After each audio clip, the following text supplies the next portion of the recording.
किसी के पास थोड़ा सा पद मिल जाता है तो नीचे वालों को इतना दबा के रखता है, सब अपने कर्म फोड़ता सारा दिन, उनकी आत्मा दुखा दुखा के। चाहे कोई फैक्ट्री मालिक है, चाहे कोई IAS IPS अधिकारी है, या कोई डॉक्टर इंजीनियर जज है, ये नहीं देखते तुम कर क्या रहे हो, ज्ञान नहीं है, किसी की आत्मा दुखावे। होय होय, उसका ये परमात्मा के बच्चे हैं। आप कहते हैं जो तगड़ा व्यक्ति और निर्बल को सताता है उसकी आत्मा रोती है। आत्मा रोती है क्योंकि वो मुकाबला तो कर ही नहीं सकता किसी भी तरीके से। ताकतवर मीन जैसे कोई पद की ताकत है, पोस्ट की ताकत है, या वैसे अपने कोई घर कबीले में घने व्यक्ति हो जाए उनकी ताकत है, स्वयं बलशाली है। तो इस तरह का व्यक्ति गरीबों को सताता है, अपने से नीचे वालों को इतना तंग करता है कि जितना वो कर सकता है बिना ज्ञान के। तो यहां परमात्मा ने आके बताया है कि कबीर गरीब ना सताइए, जाकी मोटी हाय, और बिना श्वास की जीव से लो भस्म हो जाए। देखो कहते हैं गरीब को ना सताना, आपकी ये हालत हो जाएगी, क्योंकि वो तो जीवित श्वास है, आत्मा से उसका कनेक्शन है, रो रहा है, उसकी आत्मा दुखी है, तो उसको जरूर प्रतिफल मिलेगा, 2 दिन पीछे मिल जाएगा। उदाहरण दिया है कि जैसे पहले एक धौंकनी होती थी, पशु के चाम की बनाई जाती थी, और लोहार और सुनार लोग उसी का प्रयोग करते थे। उसमें ऐसे एक हैंडल सा लगा लेते थे, उसको पकड़ के ऐसे करते थे, आगे उसका एक छोटा सा सुराख होता था उस चमड़े में, और वहीं से वो हवा लेती थी और फिर ऐसे छोड़ते थे, वो हवा फूंक मारती थी अग्नि में, ऐरन में, जहां पर लोहे को गर्म किया जाता था, पिघलाया जाता था। तो परमात्मा कहते हैं कि वो बिना जीव की श्वास, यानी मरे हुए जीव पशु की खाल की श्वास ने लो को भस्म कर दिया। और ये तो जीवित सांस है, आहे जो आए है। कहते ये गरीब ने ना सताइए, जाकी मोटी हाय, और बिना जीव की श्वास से लो भस्म हो जाए। और तुम तो जीवित श्वास को दुखी कर रहे हो, तुम्हारा क्या हाल हो जाएगा।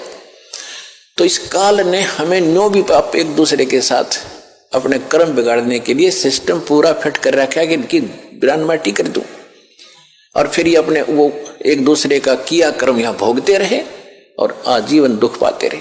और परमात्मा इसलिए आते हैं कि ये बुरा करते हैं अनजाने में।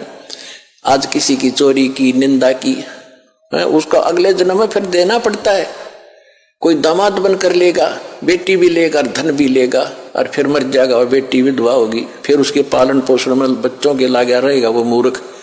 तो ये तो यहाँ का की व्यवस्था है, इसको समझना पड़ेगा। और उसी को समझाने के लिए भगवान आए कि मेरे बच्चे देख कितने दुखी हो गए, इनको वहां कोई अभाव नहीं था, देख किसी अक्ल मारी गई इनकी।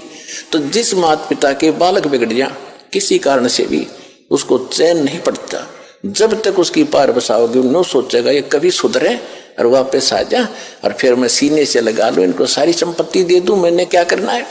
तो वो हमारा पिता है, हम गलत आदमी इस काल के आके फंस गए।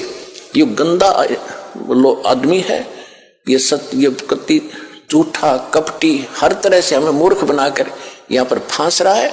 इसको श्राप लगा 1 लाख मनुष्य शरीरधारी प्राणियों का आहार करने का। इसलिए हमें पाल रहा है, अपने स्वार्थ से सारी बुराइयां करवाता है। आप देखते हो बीड़ी, शराब, तंबाकू, फीम, सुल्फा, भुक्की, ये खाने की चीज है, मांस ये खिलाता है ताकि इसका टेस्ट बने। हम सूक्ष्म स्थूल शरीर से जो खाते हैं, एक अंदर शरीर है सूक्ष्म, उसके अंदर ये सारी वासना डिपॉजिट हो जाती है, इसमें समा जाती है।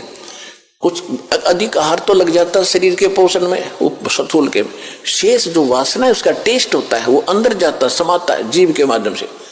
और फिर इनको ये कवर तो ऊपर रह जाता है, यही छोड़ जाते हैं। सूक्ष्म शरीर जब जाता है मनुष्य का एजडित रहता है, जब तक दूसरे प्राणी में नहीं जाता ये सूक्ष्म शरीर एजडित होगा। तो ये तो ऐसा है जैसे सर्प कांचली छोड़ जाता है और सर्प अलग होता है। तो हम तो उस कांचली की क्रियाक्रम में लगे रहते हैं। यहाँ पर कभी गंगा ठा के ले जाएंगे, कभी कितना कर्म कराएंगे, वो सांप तो जा चुका है, वो तो है नहीं इसमें। तो उस जीव को फिर तपतशिला पर डालता है, वहां उनको बुरी तरह तड़फाता है, क्योंकि जिसने ज्यादा हुक्का पी रखा है, जिसने ज्यादा शराब पी रखी है, मांस खा रखा है और ज्यादा भूखी पी रखी है, कोई नशीली वस्तु है, कि वो टेस्ट है उसका, उस काल का, मन का, ये मन उसका एजेंट है, तो उनको ज्यादा समय तक उस तपस्या पर जलना पड़ता है, वहां चटक मटक होते, हाहाकार मचती है। जिन्होंने थोड़ा ये बकवाद कर रखी होती है वो थोड़े समय तक तपस्या पर रहता है। तपत की टुकड़ी एक तवी है, तवा समझ लो, बड़ी ये तई होती है, बड़ी बड़ी रोटी बनाने की, इन पर रखते हैं भट्टियों पर, इस तरह की बहुत बड़ी है पत्थर की, और उसमें अपने आप गर्म होती है, उसके फारेनहाइट का भी अंदाजा नहीं कितनी गर्म है। और जिन्होंने ज्यादा यह मांस शराब तम्बाकू प्रयोग कर रखा है और वासनाएं की है, तो वो ज्यादा समय तक दुखी रहते हैं, बहुत समय तक, उनको बहुत समय में ज्यादा माल होता है उनमें, तो देर से निकलेगा सारा। जिन्हें कम कर रखे हो जल्दी फारिग होकर गधे कुत्ते बनोगे, फिर जाना कहीं नहीं, रहना यहीं पर है।